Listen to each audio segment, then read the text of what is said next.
A British comfort classic, baked jacket potatoes. I'm going to show you my really easy method to get that soft, fluffy centre every single time.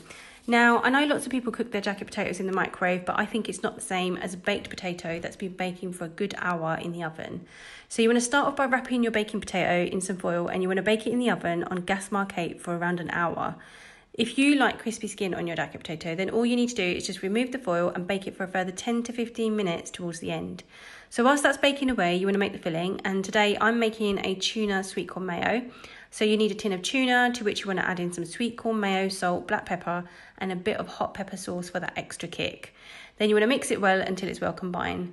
Now, other fillings that I really love on a jacket potato are chicken and cheese mayo, cheese and beans with some coleslaw, and the other one that I really love is keema with some cheese on top. So I just fill it with some keema, add a bit of cheese on top and then grill it, and it's kind of like a British Pakistani fusion and it's absolutely delicious. So I like a side salad with my jacket potatoes, so I just put in whatever I've got. So here I've just got some mixed leaf salad, some sliced tomatoes, cucumbers and spring onions. And then you want to take your potato, cut it in half, and you want to fluff it up with a fork. You want to add some butter and a sprinkle of salt, and you want to mix that up. And then you want to spoon your filling onto the potato, and here you have British comfort food. And now it's time to enjoy the softest, fluffiest, buttery jacket potato. Enjoy!